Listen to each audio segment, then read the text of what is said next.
북한의 기독교인들, 목이 메입니다.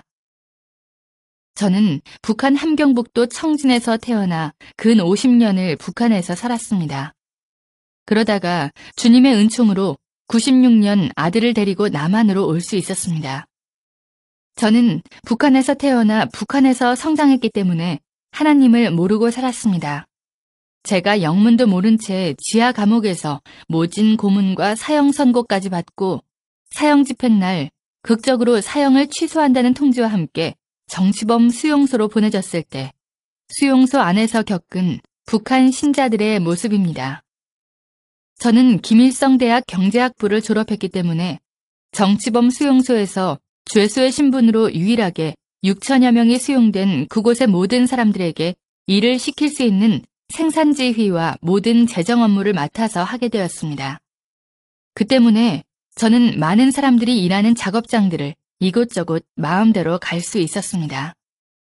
어느 날 저를 담당하고 있던 재정부장 교도관이 저를 불러놓고는 단단히 교육을 시켰습니다. 너는 오늘부터 매일 어떤 공장으로 나가야 하는데 그 공장에는 미친 정신병자 놈들만 모여 있다. 그 미친 정신병자 놈들은 당과 수령님을 믿지 않고 하늘을 믿는 미친 자들이니 너는 정신을 바짝 차리고 그곳에 가야 된다. 그리고 그 미친 자들하고는 절대 눈길 한번 마주치지 말아라. 그렇지 않고 네가 그 자들이 믿는 하늘을 믿게 되면 네 목숨은 여기서 끝나게 될 것이다. 그런데 거기 가서 그 사람들을 보는 순간 나는 너무 놀랐습니다. 그들은 사람의 무리 같지 않았습니다. 1500도 이상 시뻘겋게 타오르는 용광로의 고열 노동 작업장이었는데 그곳에서 많은 사람들이 움직이는 걸 보았을 때 무슨 짐승의 무리 같기도 하고 외계인 같기도 하고 도무지 사람의 모습을 찾아볼래야 찾아볼 수가 없었습니다. 머리에 머리카락이 붙어있는 사람은 하나도 없었고 얼굴은 해골 같고 이빨이 하나도 없었습니다. 키가 다 줄어들어서 120cm, 30cm 이렇게 땅에 딱 붙은 난쟁이들만 움직였습니다. 나는 가까이 가서 그들을 보았습니다. 전 너무나 놀랐습니다.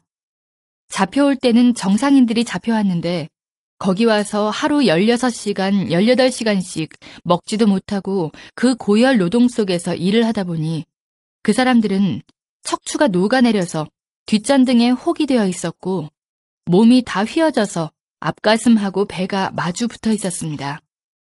그 사람들은 한결같이 모두 그렇게 육체가 망가져 기형이 되어 있었습니다. 아마 프레스로 찍어도 한 판에 그렇게 똑같은 모습으로 찍기는 힘들 거라고 생각합니다. 그 사람들이 일하는 작업장에는 교도관들이 수시로 드나들었는데 교도관들은 말로 일을 시키지 않았습니다. 소가죽 채찍을 윙윙 휘두르고 다니면서 묵묵히 일하는 사람들을 사정없이 내리쳤습니다. 예수를 믿는 그 사람들의 몸에는 옷이 입혀져 있지 않습니다.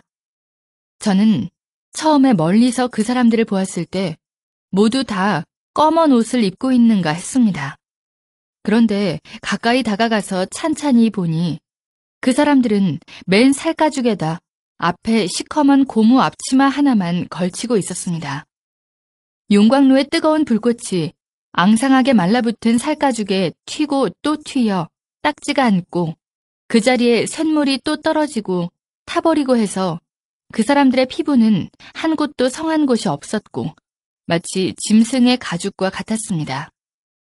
어느 날 저는 그곳에서 정말 말로 전하기 힘든 너무나 끔찍하고 참혹한 광경을 목격하게 되었습니다. 어느 날 오후 제가 공장 문을 열고 들어섰는데 공장 안이 쥐죽은 듯 고요했습니다. 작업장 한가운데 수백 명의 그 죄수 아닌 죄수를 모아놓고 담당 교도관 2명이 눈에 핏발을 세우고 미친 듯이 고함을 치며 날뛰고 있었습니다. 저는 너무나 무서워서 문 옆 한쪽에 비켜 서 있었습니다. 교도관들은 수령님을 믿지 않고 하늘을 믿는 미친 정신병자 놈들이라고 소리소리 지르며 그 사람들을 차고 때리고 하면서 인간 이하의 취급을 하고 있었습니다.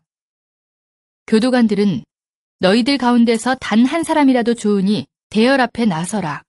하늘을 믿지 않고 수령님을 믿겠다고 하면 자유 세상으로 내보내서 잘 살 수 있게 만들어주겠다라고 하면서 그 사람들을 윽박지르며 하늘을 거부하라고 그렇게 채찍으로 때리고 발로 차고 했습니다. 그런데 너무나도 이상했습니다. 수백 명의 그 사람들은 왜 그런지 아무 대답도 없이 그렇게 매를 맞으면서도 침묵으로 맞섰습니다.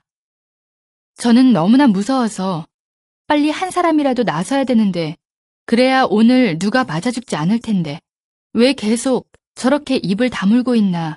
저러고 있으면 또 누구를 끌어내다가 밟아 죽일지 모르는데 빨리 한 사람이라도 나서야 되지 않겠는가.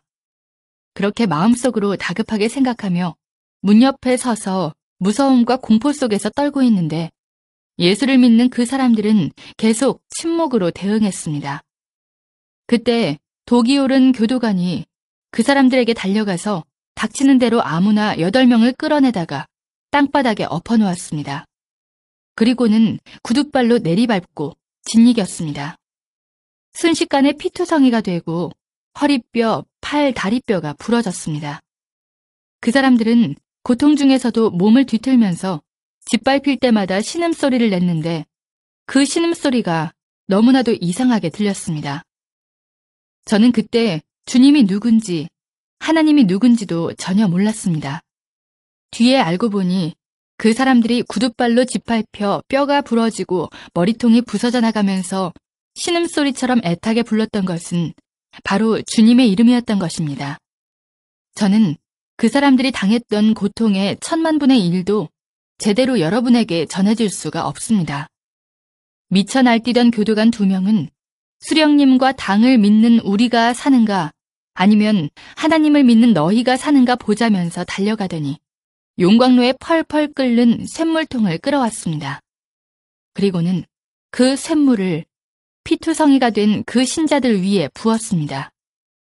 그 사람들은 순식간에 살이 녹고 뼈가 타면서 숯덩이가 되어버렸습니다. 저는 난생 처음으로 내 눈앞에서 사람이 숯덩이로 변해가는 것을 보았습니다. 얼마나 그 충격이 컸던지, 그곳을 어떻게 뛰어나왔는지 기억에도 없습니다. 그리고 얼마 동안 도무지 눈을 감을 수가 없었습니다.